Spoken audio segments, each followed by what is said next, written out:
بسم اللہ الرحمن الرحیم۔ السلام علیکم دوستو، دنیا بھر کی خبروں میں آج آپ سنیں گے، لیکن اس سے پہلے اگر ہو سکے تو لائک اور سبسکرائب کا بٹن ضرور دبا لیں۔ شکریہ۔ واگنر ملیشیا اپنی وفاداری کا حلف اٹھائے، صدر پیوٹن۔ پاکستان خود مختار خطرناک ڈیفالٹ کی جانب جا رہا ہے۔ انتخابات فروری سے آگے گئے تو سنگین نتائج ہوں گے، یورپی یونین۔ امریکہ یوکرینیوں کو کچرا سمجھتا ہے۔ یوکرین نے جنگ سے بھاگنے والے 23 فوجیوں کو موت کی نیند سلا دیا۔ بدزبان چھپکلی ایمان مزاری اڈیالہ جیل سے رہائی کے بعد دوبارہ گرفتار۔ فرانس کے اسکولوں میں عبایا پہننے پر پابندی۔ وزیر اعظم انوار الحق کاکڑ کا بجلی میں عوام کو ریلیف فراہم کرنے کے احکامات۔ تو آئیے چلتے ہیں تفصیل کی جانب۔ روسی صدر پیوٹن نے فرمان جاری کیا ہے کہ واگنر ملیشیا حکومت کے ساتھ اپنی وفاداری کا حلف اٹھائے اور اس سلسلے میں دستاویز پر دستخط بھی کرے۔ واگنر ملیشیا کے جو جنگجو بھی یوکرین جنگ میں روس کی حمایت میں کچھ کرنا چاہتے ہیں، انہیں روس کے ساتھ وفاداری کا اعلان اور حلف نامے پر دستخط کرنے ہوں گے۔ اس فرمان کے مطابق دستخط کرنے والے فوجی روسی فوجی کمانڈروں کے احکامات پر عمل کرنے کے پابند ہوں گے۔ سیاسی ماہرین کا کہنا ہے کہ واگنر ملیشیا کے اراکین سے حلف نامے پر دستخط کروانے کا اصل مقصد اس کو براہ راست اپنے کنٹرول میں لینا ہے۔ واگنر ملیشیا ایسا فوجی گروہ تھا دوستو جس نے بغاوت سے پہلے روس کی وزارت دفاع کے ساتھ سمجھوتے پر دستخط کرنے سے انکار کر دیا تھا۔ اس سے پہلے واگنر ملیشیا کے اراکین نے یوگنی کی سربراہی میں، جو حال ہی میں طیارے حادثے میں اپنی جان گنوا چکے ہیں، روس کے خلاف بغاوت کر دی تھی۔ پاکستان خود مختار ڈیفالٹ کی جانب گامزن ہے۔ پاکستان انتہائی شدید معاشی بحران کا شکار ہو چکا ہے۔ ایسے میں ہمیں کسی بھی سطح پر مثبت پالیسیاں نظر نہیں آ رہی۔ اگرچہ آئین میں تمام شہریوں کو خوراک کا تحفظ فراہم کیا گیا ہے، لیکن حقیقت میں مفت خوراک صرف اشرافیہ کو میسر ہے۔ روپے کی ویلیو تیزی سے گر رہی ہے۔ صنعتی سرگرمیاں منجمد ہوتی جا رہی ہیں۔ توانائی کی قیمتوں میں مسلسل اضافہ ہو رہا ہے۔ قرضوں کے انبار لگ رہے ہیں۔ ایسے میں ملک شدید بد امنی کا شکار ہو رہا ہے، جس کا نتیجہ خود مختار ڈیفالٹ کی صورت میں نکل رہا ہے۔ عالمی معاشی بحران نے ہماری برآمدات کو کم کر دیا ہے، جبکہ درآمدات مہنگی ہو گئی ہیں۔ ہمارے قرضے قابل برداشت حد تک باہر نکل رہے ہیں۔ بڑھتی آبادی، کم ہوتے پانی کے وسائل اور تنزلی کا شکار زراعت کی وجہ سے غذائی تحفظ کا مسئلہ سنگین ہوتا جا رہا ہے۔ کوئی طویل المدتی منصوبہ نظر نہیں آ رہا۔ اشرافیہ اپنے طرز حکمرانی پر سمجھوتہ کرنے کو تیار نہیں ہے، جس کا خمیازہ غریب عوام کو بھگتنا پڑ رہا ہے۔ حکمرانوں کو ریونیو حاصل کرنے کے لیے پیٹرول اور بجلی مہنگی کرنے کے علاوہ کوئی راستہ نہیں سوچتا، جس کے شدید نتائج برآمد ہو رہے ہیں اور ملک میں بد امنی پھیل رہی ہے۔ مغربی ممالک نے پاکستان کو آگاہ کیا ہے کہ پارلیمانی انتخابات میں مقررہ وقت سے زائد تاخیر سے ملک کے لیے سنگین نتائج برآمد ہوں گے، جس میں ممکنہ طور پر تعلقات میں کمی بھی شامل ہے۔ امریکہ اور یورپی یونین انتخابات کے حوالے سے پاکستان میں ہونے والی پیش رفت پر گہری نظر رکھے ہوئے ہیں۔ یہ ممالک ہمیشہ جمہوریت کی وکالت کرتے رہے ہیں اور سمجھتے ہیں کہ ان انتخابات کا انعقاد کسی بھی ترقی پسند جمہوری معاشرے کا نچوڑ ہے۔ مغربی دارالحکومتوں میں خدشات ہیں کہ پاکستان میں انتخابات نہیں ہو سکتے اور موجودہ نگراں سیٹ اپ مقررہ مدت سے آگے جا سکتا ہے۔ آئین کے مطابق اسمبلیوں کی تحلیل کے بعد انتخابات 90 دن کے اندر کرانا ہوں گے۔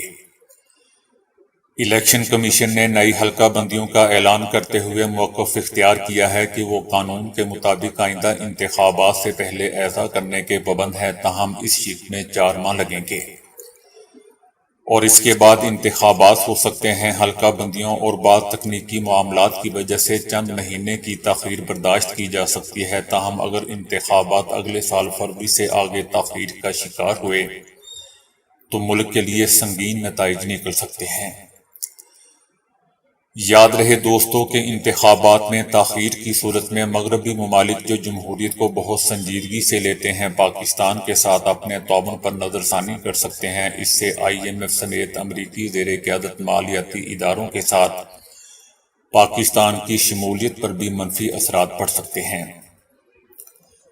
مغربی ممالک چاہتے ہیں نہ صرف انتخابات وقت پر ہوں بلکہ تمام سیاسی جماعتوں کو برابری کا میدان فراہم کیا جائے۔ امریکی ایلچی نے چیف الیکشن کمشنر سے ملاقات کے بعد نگراں وزیر اعظم انوار الحق کاکڑ سے بھی ملاقات کی اور یہی پیغام پہنچایا۔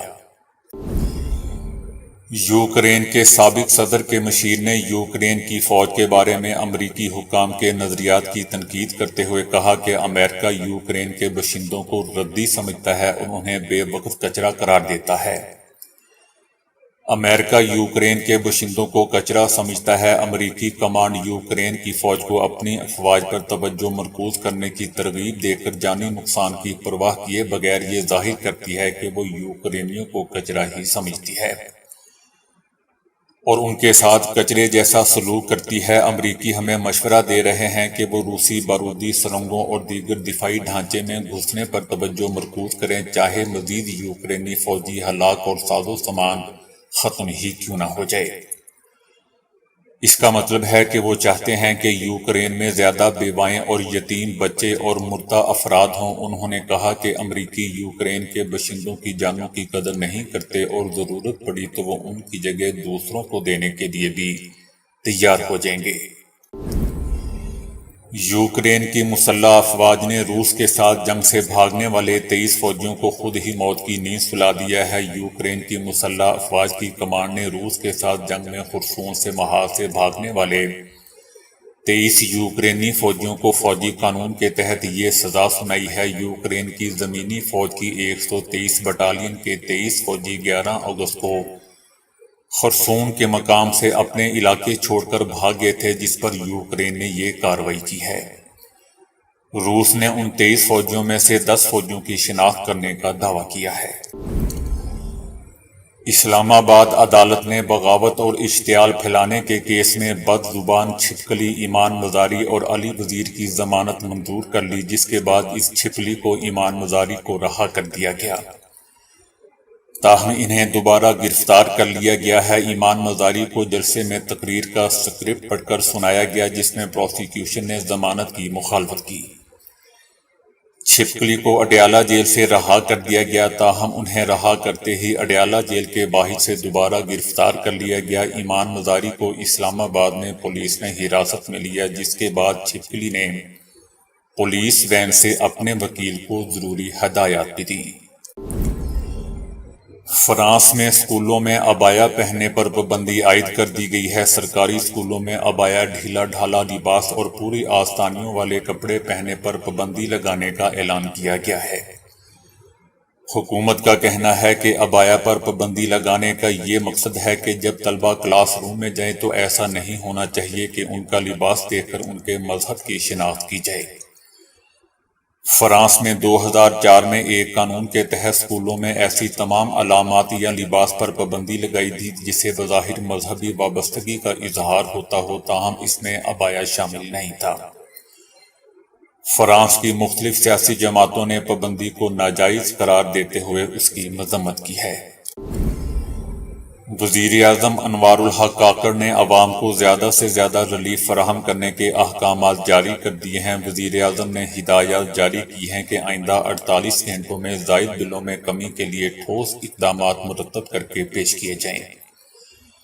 جلد بازی میں کوئی ایسا اقدام نہیں اٹھائیں گے جس سے ملک کو نقصان پہنچے۔ ایسے اقدامات اٹھائیں گے جس سے ملکی خزانے پر اضافی بوجھ نہ ہو اور صارفین کو سہولت ملے۔ ایسا ممکن نہیں کہ عام آدمی مشکل میں ہو اور افسر شاہی اور وزیر اعظم ان کے ٹیکس پر مفت بجلی استعمال کر رہے ہوں۔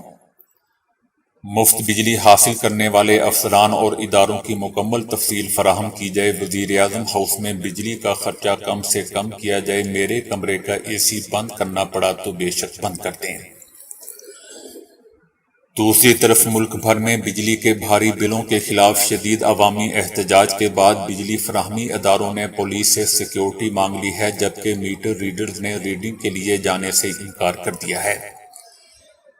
کراچی تا خیبر بجلی کے بلوں نے آگ لگا دی ہے اور لوگ سڑکوں پر سراپائی احتجاج ہیں۔ مشتعل عوام بجلی کے بلوں کو آگ لگا کر بل نہ بھرنے کا اعلان کر رہے ہیں۔ غریب رو رو کر دہائی دے رہے ہیں، جبکہ کچھ علاقوں میں بجلی فراہمی کے اداروں کے اہلکاروں پر تشدد کے واقعات بھی پیش آئے ہیں۔ میٹر ریڈنگ میں تاخیر کے باعث دوستوں صارفین کے بلوں کے یونٹ بڑھنے سے بلوں کی مالیت میں مزید اضافے کا خدشہ ہے۔ بجلی بلوں کے خلاف ملک گیر عوامی احتجاج کے پیش نظر الیکٹرک سپلائی کمپنیاں اپنے افسران کو نقل و حرکت کم کرنے اور گاڑیوں سے سرکاری نمبر پلیٹس اتارنے کی ہدایت کر رہی ہیں۔ برطانیہ کے ایک قصبے میں 18 ماہ تک انٹرنیٹ کسی نامعلوم اور پر اسرار وجہ سے متاثر رہا۔ طویل چھان بین کے بعد معلوم ہوا کہ اس گڑبڑ کی وجہ ایک پرانا ٹی وی تھا۔ انٹرنیٹ سروس 18 ماہ تک روزانہ صبح 7 بجے سے بند ہو جاتی اور اگلے چند گھنٹوں تک بند رہتی، لیکن انجینئر تک اس کوئی وجہ معلوم نہیں ہو سکی۔ مہینوں تلاش کرنے کے باوجود بھی اس کمپنی کے انجینئرز کو براڈ بینڈ انٹرنیٹ میں کوئی خرابی نہیں ملی۔ احتیاطاً انہوں نے پورے قصبے میں براڈ بینڈ انٹرنیٹ کا ایک کیبل ایک تار بھی بدل دی، لیکن مسئلہ جوں کا توں برقرار رہا۔ تقریباً 1.5 سال 18 ماہ ناکامی کے بعد بالآخر اس قصبے کو براڈ بینڈ انٹرنیٹ سروس مہیا کرنے والی کمپنی نے فیصلہ کیا کہ اپنے سب سے زیادہ تجربہ کار ماہرین کو وہاں بھیجا جائے۔ اس ٹیم نے بھی پورے قصبے کا دورہ کیا، لیکن اسے بھی ایسی کوئی بات معلوم نہیں ہو سکی جسے روزانہ صبح 7 بجے انٹرنیٹ سروس بند ہو جانے کی وجہ قرار دیا جا سکے۔ ایک دن انجینئر اس کا سراغ لگانے والے آلات سے لیس ہو کر صبح سویرے تیار ہو کر بیٹھ کے صبح ٹھیک 7 بجے انہوں نے دیگر آلات کی مدد سے وہ مقام تلاش کرنا شروع کر دیا جہاں سے یہ برقی مقناطیسی شور پیدا ہو رہا تھا اور انٹرنیٹ کو ڈسٹرب کر رہا تھا۔ جلد ہی وہ ایک مکان تک پہنچ گئے جہاں ایک پرانا ٹی وی آن تھا۔ مزید چھان بین پر معلوم ہوا کہ یہ پرانا ٹی وی اس خاندان کے ایک فرد نے 18 ماہ پہلے مرمت کر کے استعمال کرنا شروع کیا تھا۔ وہ آدمی روزانہ صبح ٹھیک 7 بجے BBC نیٹ ورک کا پروگرام دیکھنے کے لیے یہ ٹی وی آن کر دیا کرتا تھا۔ آخر کار قصبے میں انٹرنیٹ کا مسئلہ حل ہو گیا اور اس مسئلے کی وجہ بھی معلوم ہوگی جو اتنی غیر متوقع تھی کہ اس نے انجینئرز تک کو حیران کر کے رکھ دیا۔ مائیکروسافٹ کمپنی کے بانی بل گیٹس نے پیش گوئی کی ہے کہ ہمیں ایک ماحولیاتی بحران کا سامنا کرنا ہوگا جس کے اثرات کورونا سے بھی زیادہ برے ہوں گے۔ اس سے قبل امریکہ میں متعدی امراض کی روک تھام کے ادارے کے سربراہ انتھونی فاؤچی نے خبردار کیا تھا کہ آئندہ دنوں میں وبائیں اور بیماریاں سامنے آئیں گی۔ بل گیٹس کا کہنا ہے کہ وبا جتنی بھی ہولناک ہو، ماحولیات کی تبدیلی اس سے زیادہ بری ہو سکتی ہے۔ بل گیٹ کا مزید کہنا تھا کہ کورونا کے سبب اموات کا تناسب ہر 1 لاکھ کی آبادی میں 14 افراد کی وفات تک پہنچ گیا ہے، جبکہ آئندہ 40 برسوں میں زمین پر ٹیمپریچر بڑھنے کے سبب اموات کا تناسب 2100 سے قبل 5 گنا بڑھ جائے گا۔ بل گیٹس نے اس بات پر زور دیا کہ ماحولیات کی تبدیلی کا مقابلہ کیا جائے۔ انہوں نے واضح کیا کہ اس سلسلے میں گیسوں کے اخراج کو کم کرنے کی ضرورت ہے جو عالمی ٹیمپریچر میں اضافے کا سبب ہے۔ بل گیٹس کا کہنا تھا کہ انسان کے پاس زیادہ وقت نہیں ہے اور اس حوالے سے ہنگامی اقدامات کرنے ہوں گے۔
تو دوستو ابھی کے لیے اتنا ہی۔